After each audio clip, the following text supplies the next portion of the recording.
I've just seen what you said. I haven't looked at it, but yes, I'm going to buy those, aren't I?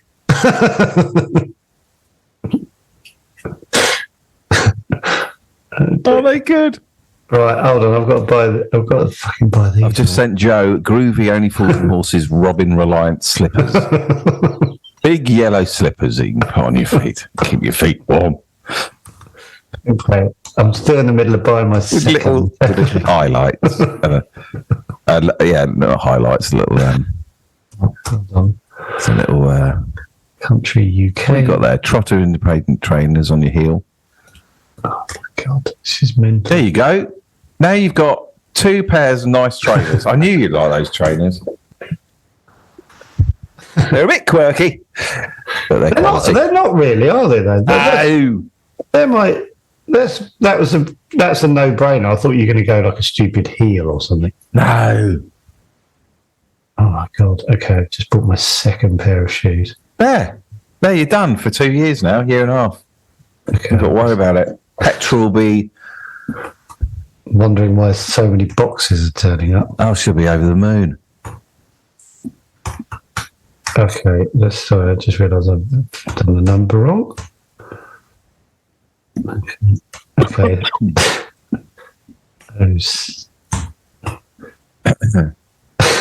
Jarlath's a trainer. Is Jarlath a trainer, man? Yeah, he's him and Jared. Christmas. Yeah. I was away with him once gigging, and they just wanted to train a shop. It was weird. Well, they both went in. Yeah, they just. I went with them, and they. Oh no! What? 2 pairs of that last pair. I just cancel it. Fuck. All right. What, the blue pair? Yeah. Well, there you go. You're done. You're sorted for 4 years now. Okay. Only Fools and Horses. Productive podcast. Only Fools and Horses. Am I buying those? I'm not buying those. They're disgusting. Really? All right, I'll buy them.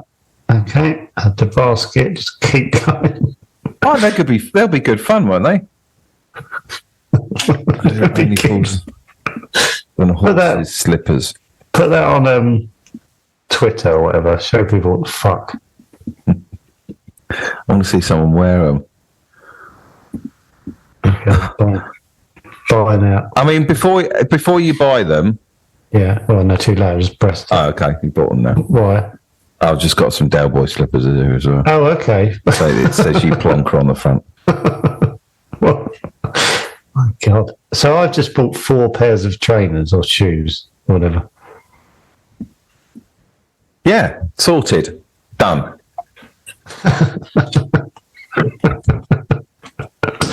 That's good, isn't it? You needed them. You've just wasted 60, 70 quid on crap ones. Yeah. Okay. Wow. I've got loads of Only Fools and Horses stuff on Amazon here now. The Only Fools and Horses quiz book. Oh, that'd be good. That'd be good. Shall I buy that? Yeah. Yeah. Bought that. Okay, now I'm on fire now. Do you know what? You know, our little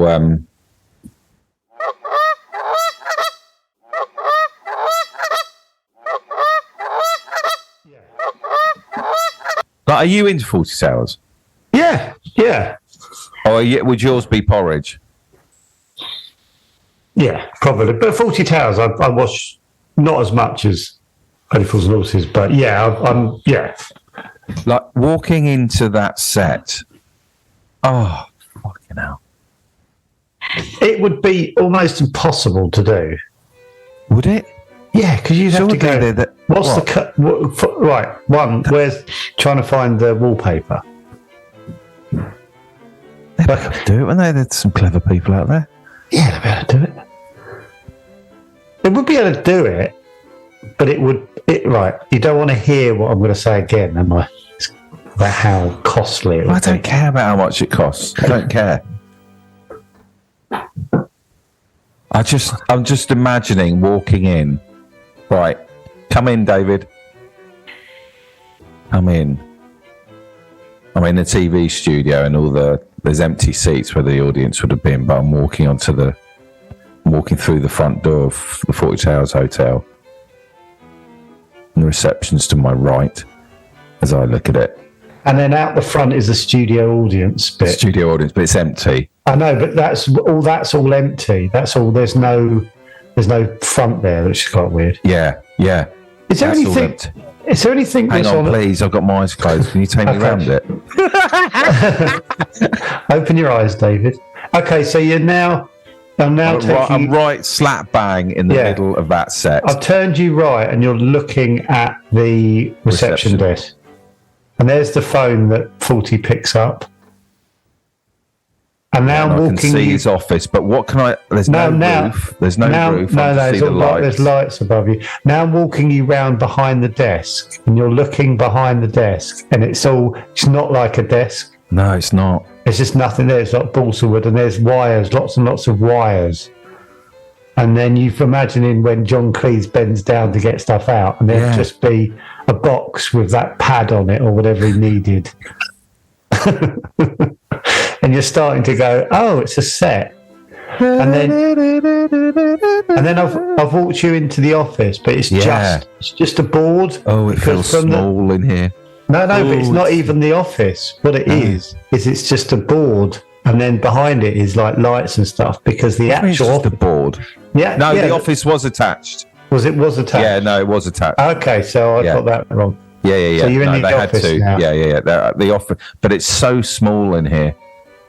It's so small in here, you wouldn't believe. Why is the office making you sad? Your shoulders have dropped now. The office behind the reception. Why is it so small? Why is it so small, Joe? I don't know. It just is. Now I'm going out through the back door, because that set sort of changed between some episodes of the first and second series. Slight alterations, but I'm going out the back door of the office, and I'm turning left, and I'm walking into the bar. But is it the bar, though? Yes, it was all attached, because he had to run from one to another. It was only upstairs, downstairs that were... Okay, so you're now in the bar, and I'm taking you to probably the part of the hotel I didn't quite click with, the bar, if I'm in all honesty. Don't know why. I get it. Do you know why? Probably because you went in there least. Yeah. And it was a little bit darker. Yeah. Maybe it was fewer scenes. Little less lit. Yeah. I sort of had a similar thing. How wide was this set? How wide? Well, just let me walk you round. But that's what I want to know, though. Like, I want someone to build it for me. How much would it cost? $250,000? Well, it would probably cost more, because you're recreating something that already exists. Why am I suddenly an expert on the price of rebuilding the Fawlty Towers set? How much would it cost again? I don't know. So it's just like, so I'm standing in the bar and I'm looking out at the audience. He was looking at the audience. He wasn't looking at a wall. No, that's what I said. When we come into the we come into the reception, there's people there. There was cameras and. Did you always think, the main doors that people used to come into, the actual painting of the car park, it wasn't particularly good. No, also I didn't give a shit. No, it's also. But did you remember in the Royal Family when they had the back door to the kitchen? Never noticed it when it first came out. Only now. Yeah, now I guess because you're sort of watching it more clinically. It's just weird. So I walk through, and now I want to know how big that lobby is. How big is that space? Oh, the reception area, massive. Yeah. I think that would feel big. In Him and Her, in the second series, they made the hallway much bigger, but no one noticed. Did they? Yeah, because they did loads and loads of scenes in the hallway bit. Yeah. And it was tiny. So how big was that set? Do you know what was mad about that set? It was all built up. Like sets on the floor. It was built upward, so you could have those steps up to the door. Yeah. So it was all on legs, like a treehouse. That must have been quite nice. Yeah, it was cool. Yeah. I used to, when in between sets, in between, when there was stuff going on, I used to just sit in the set and just look at it. Yeah. look up at the lights and stuff. Yeah. Just because that was the first thing I ever did. And it never, for the whole 8 weeks of that first series, it never not blew my mind. Everything about it. I went into, right, this probably won't make any sense, but in the rehearsal, because I'd never done anything, we did a week of rehearsal in a studio, in one of the empty studios, so this massive, and they basically put a bed, a chair, they put a lot of the stuff that was going to be there, they put it in this studio, and it was but basically just in an empty studio, and when we first saw it in, thought that was the set. And I was so close to asking whether that was a set. Ooh, wish you had. But because I didn't know. Yeah. And they went, and then the director said, obviously this is the rehearsal space, and everyone laughed, and I laughed obviously again. Yeah. But I was like, I wasn't 100% sure it was. Yeah. But I couldn't be sure what it was. Yeah. But then they made the set, and I was like, thank fuck I didn't. Do you know what I do? I many times I've looked for the Fawlty Towers exterior. I know it got burnt down, but I still go back hoping. Well, you got it wrong. I got it wrong, and I looked about 2 or 3 weeks ago, and it was burnt down, and now they put a housing estate there. Do you reckon the people on it know that it was? Yeah, I would have thought so. But if that hotel, I don't know what it is about Fawlty Towers. Don't know, but I think that's my sitcom.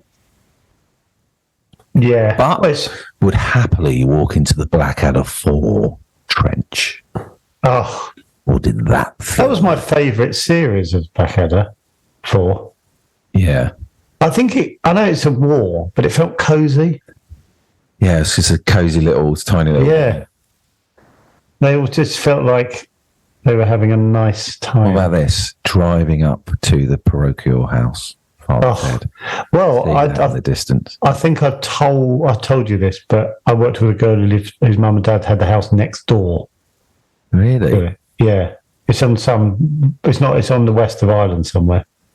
Right. The house. Yeah. That's Father Ted's house. Yeah, fucking hell. When I was filming they get a lot of tourists there. I really wanted to ask Arthur if we were going to meet up, but I was ill. I wanted to ask him if we could drive to the parochial house. Fucking, what a weird day that would be for him. It's like taking his nephew. Can I go and see where you filmed, Uncle Arthur?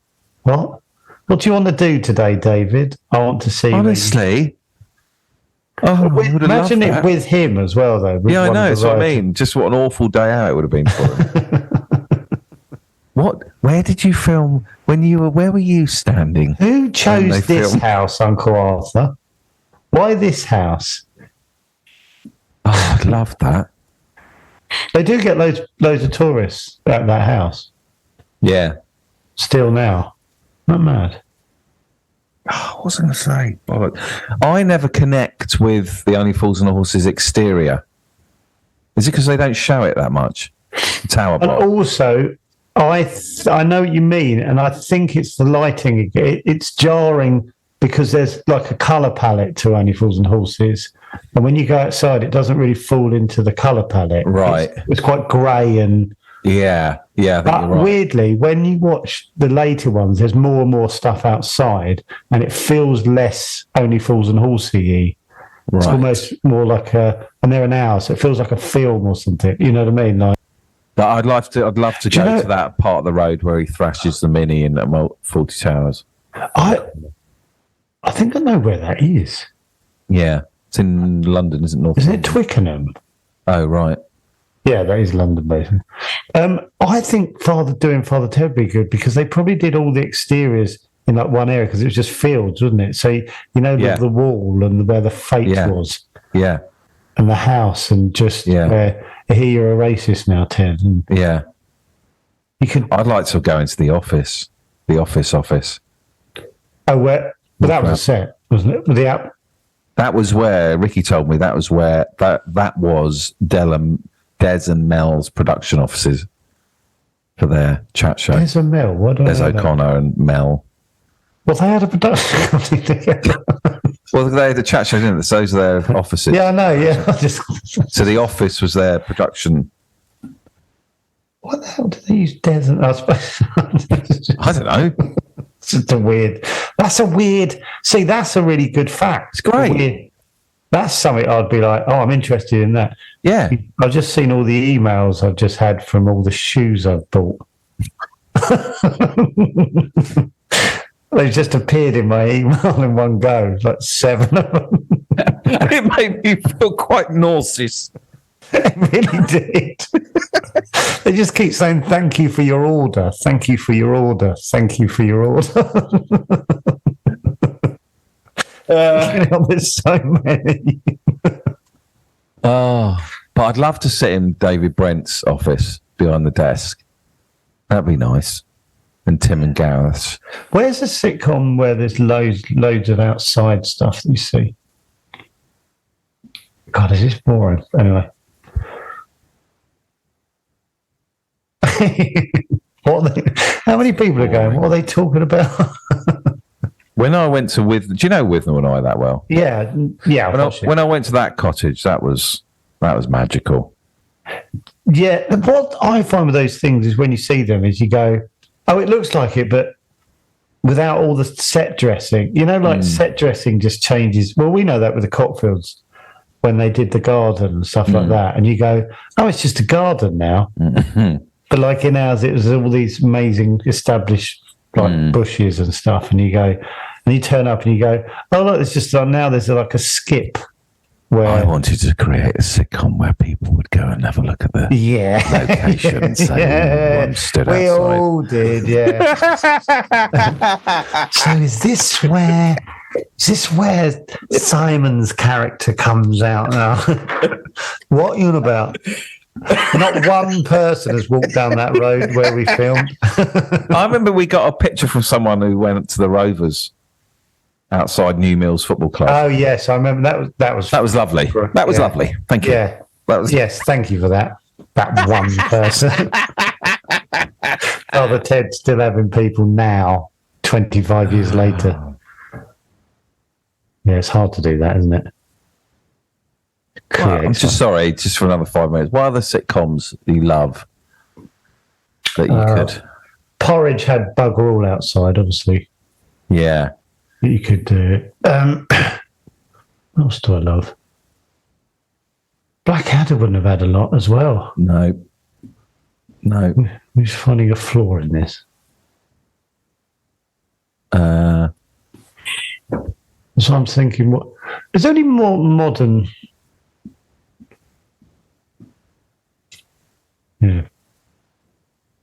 Trying to think.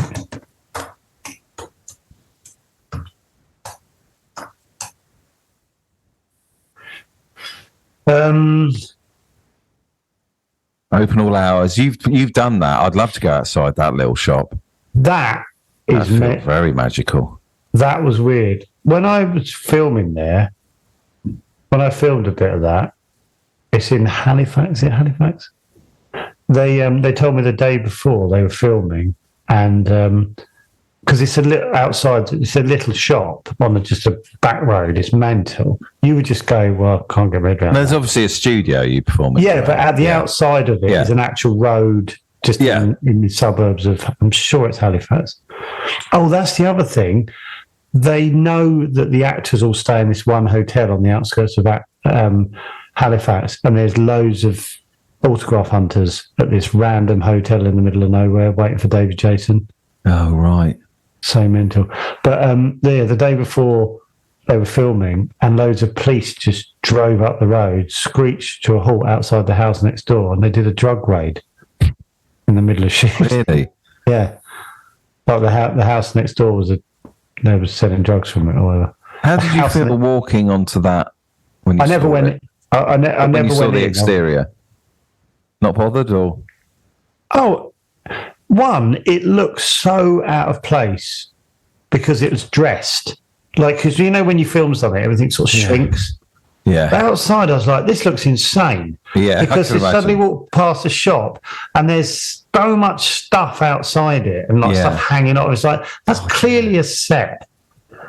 And then when you walk, but then when you see it on the TV, you go, oh, that's what that looks like. Yeah. But it looked mental. Did you act with David Jason? Not directly, no. God, it suddenly dawned on me that I've met him and I've chatted to him. Fuck, you've met him? Yeah. I told you he gave me some advice about what? Like, have I not told you this? Well, probably, but he gave me a really nice compliment. And then we just talked about like acting in a certain way for a certain. Hang on a minute, how were you feeling? But what do you mean? I was like, this is insane. Yeah, but why aren't we talking about this every episode? How were you feeling when you met him? It's your favourite sitcom character. I don't know if it's nice. This is a very nice thing. Well, not but like obviously, I remember 41-year-old, 35-year-old, bellboy, and then obviously I meet the much older one. So that's the first thing. Let's be honest. You go, oh my God, yeah, of course you're old. Yeah, like older. Yeah. I tried not to look at him a lot. That I remember being like, and I remember just thinking, because it was a read through, and I remember thinking, okay, all these people work with David Jason every week. Are they normal now with it? Mm. That was going through my head. Are they just going, oh, morning, David? Mm. But then we did the thing, and then he came over and was chatting and said like a nice thing and stuff. And then he started talking about like God, yeah, I remember now. It's like he was really into like the mechanics of how you'd make something funny. Mm. And like regarding the scene that I'd just done, and he sort of was pointing out why it was funny, and all that kind of stuff. But it was really clinical, like really like brutally sort of like, he's like almost to the point where I was like, well, you're going to make me overthink this and I'm going to cock it up. Because he was like going 1 second longer there and it wouldn't be funny or something like that. And I was like, is it? Shit, I hadn't thought about that. And now I'm going, fuck, okay, what do you mean 1 second? Okay, so... yeah. So, oh, no. So that sort of panicked me. But then, it was just really weird. It was really weird. And then he left. I remember he left. And then obviously I remember thinking, oh, right, I'm probably never going to meet you again. Yeah. But I have. You have met him again? No, but I have met him, I meant. Right. But also, it was sort of not as scary because it wasn't Del Boy. I was like, imagine if you'd met him as the Del Boy. Imagine meeting Ronnie Barker. I remember where I was when Ronnie Barker died. Where? I was in a house party in Bristol because it was like about 96 when he passed away. Was it? Yeah. Was it? When did Ronnie Barker die? Oh, got that sure, completely was it 2000s? 2005. Got that completely wrong. I don't remember where I was when Ronnie Barker died. Fuck, that memory's completely changed. I'm just looking at the exterior of Open All Hours. It's just a hairdresser's. It's a hairdresser's. What, in real life? Yeah. See, I didn't see it as a hairdresser. Bloody hairdressers.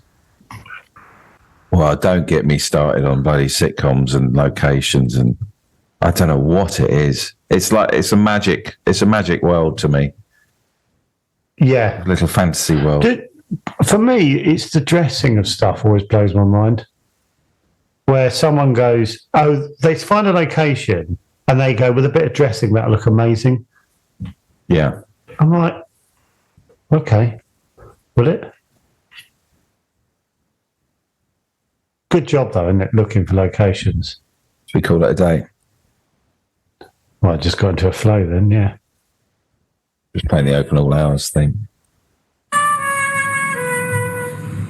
You know, that should be our podcast.